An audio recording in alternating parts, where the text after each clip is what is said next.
Assalamualaikum warahmatullahi wabarakatuh. Di sini saya sebagai perwakilan kelompok 4 akan melanjutkan materi dari minggu kemarin, yaitu kelompok 4 akan membahas tentang turku dalalah atau mantuk. Dan sebelumnya perkenalkan anggota kelompok 4, yaitu saya sendiri, Deha Arumi Bisono, NIM 190810102038, dengan teman saya Alvin Maulana Iza. Materi yang pertama yaitu pengertian turuk dalalah atau mantuk yang menurut jumhur. Ada dua pengertian yang akan dibahas, yaitu menurut jumhur dan menurut Hanafiyah. Yang pertama kita membahas tentang menurut jumhur. Turuk dalalah itu terdiri dari dua kata, yaitu turuk dan dalalah. Arti turuk yaitu metode atau cara, dan dalalah artinya makna. Jadi bisa kita pahami, turuk dalalah yaitu metode mencari makna dalam teks. Kalau menurut Abu Jahroh, dalalah itu adalah makna-makna yang dihasilkan dari suatu lafaz. Secara lengkapnya, turuk dalalah itu bisa diartikan yaitu metode atau teori untuk menggali makna dalil Al-Quran dan hadis. Lebih lengkapnya lagi, teori ini sangat berhubungan dengan kajian kebahasan tentang penunjukan lafal terhadap suatu makna. Turuk dalalah juga dibagi menjadi dua bagian, yaitu turuk dalalah dibagi menjadi dua, yaitu atau mantuk bisa dibagi dua, yaitu syarih dan goiru syarih.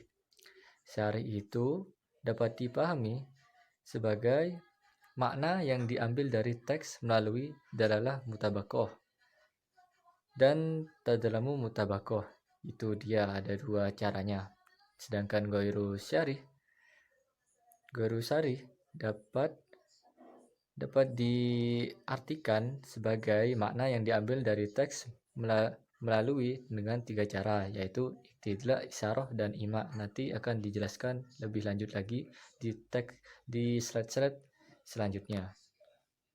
Nah, dalam pembahasan turuk dalalah ini terdapat dua aliran besar, yaitu aliran jumhur dan Hanafiyah. Di sini saya akan menjelaskan terlebih dahulu, yaitu pembagian menurut jumhur. Pembagian menurut jumhur di sini ada dua, yaitu mantuk syahri dan mantuk khairu syarih. Yang saya akan menjelaskan terlebih dahulu adalah mantuk syari. Ya, mantuk syari ini sendiri terbagi menjadi dua, yaitu mutabakah dan tazamun. Ya, di sini yang pertama adalah mantuk syahri yang memiliki arti tegas atau jelas. Mantuk syahri adalah makna yang diambil dari teks melalui dalalah mutabakah dan tazamun. Nah, mutabakah adalah penunjukan teks pada keseluruhan makna yang terkandung di dalamnya. Sedangkan tazamun adalah pemaknaan pada sebagian arti dari kalimat. Mantuk syahri ini ada pada surat Al-Baqarah ayat 275 yang memiliki arti Allah telah menghalalkan jual beli dan mengharamkan riba. Dan ayat ini menunjukkan secara jelas dan tegas melalui mantuk syahri tentang kehalalan jual beli dan keharaman riba.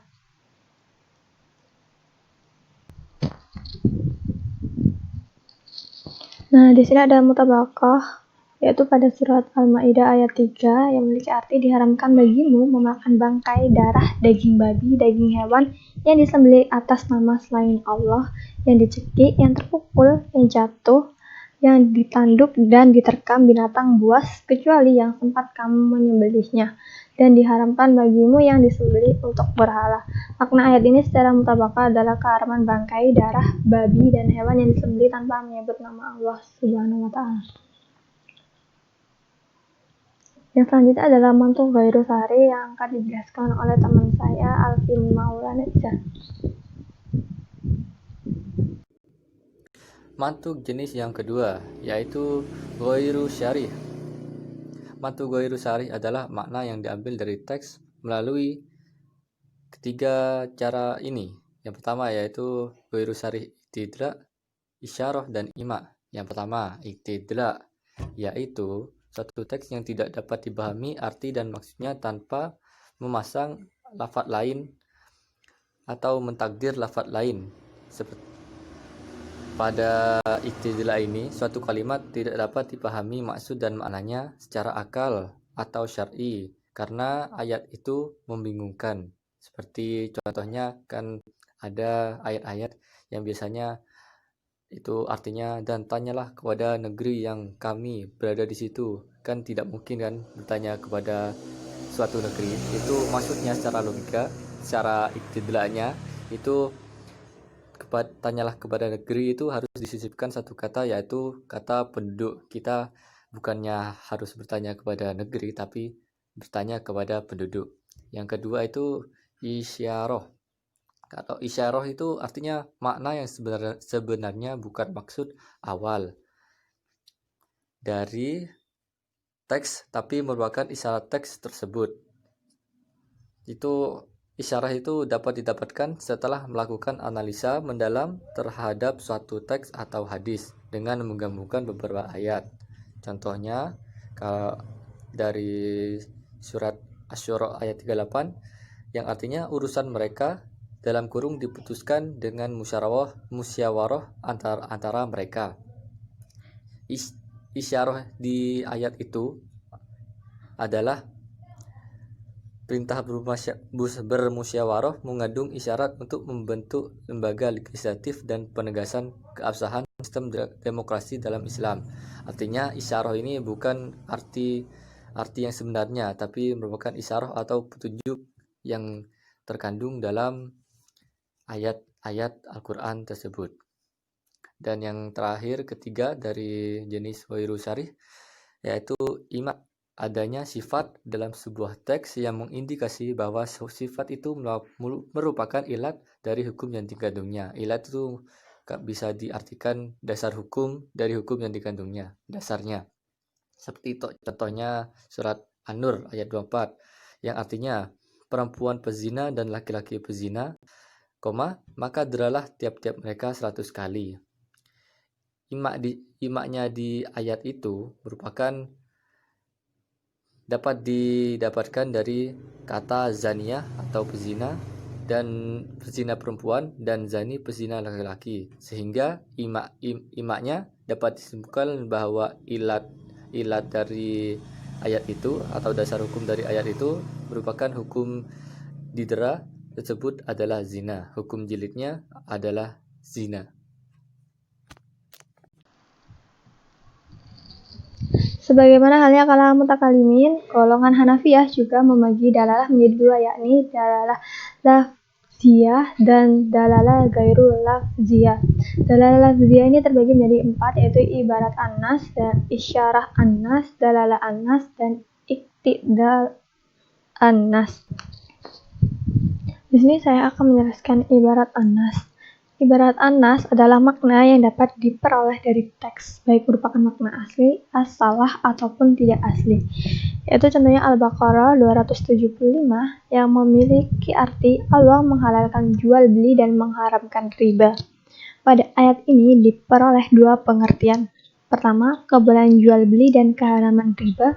Kedua, bahwa jual beli tidak sama dengan riba. Kedua makna ini dapat diambil dari teks, walaupun makna kedua merupakan konsekuensi dari yang pertama. Kemudian ada isyarah an-nas. Isyarah an-nas adalah makna yang sebenarnya tidak dimaksudkan, tapi merupakan konsekuensi dari teks atau makna yang terkandung dalam teks.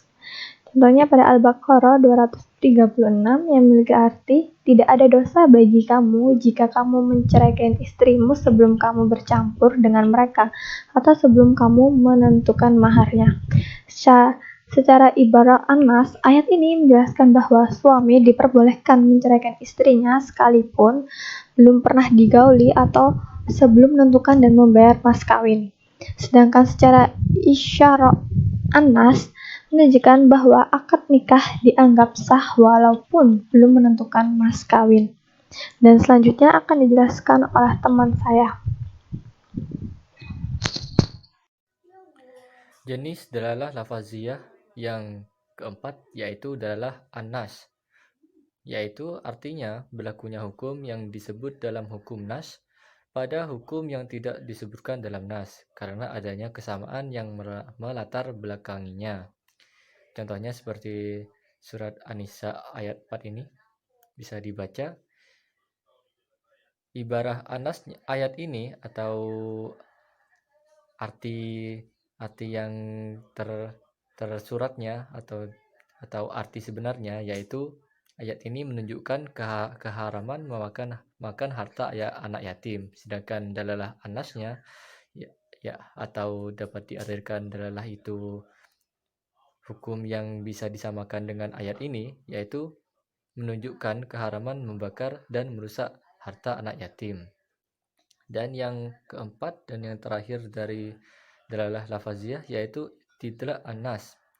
Istidlak anas itu suatu teks yang tidak mungkin dipahami arti dan maksud tanpa memasang kalimat lain. Seperti contoh dari Anisa ayat 4 ini, diharapkan atas kamu mengawini ibumu, anak-anakmu yang perempuan, saudara-saudaramu yang perempuan, saudara bapakmu yang perempuan, saudara ibumu yang perempuan. Secara dalalah atau memiliki arti yang sama atau hukumnya sama, ayat ini menunjukkan keharaman untuk menikahi, maksudnya ibu, anak, dan seterusnya. Selain dari dalalah lafaziyah yang dijelaskan tadi, ada 4 kan, itu sebenarnya ada jenis lain, yaitu dalalah ghairu lafaziyah.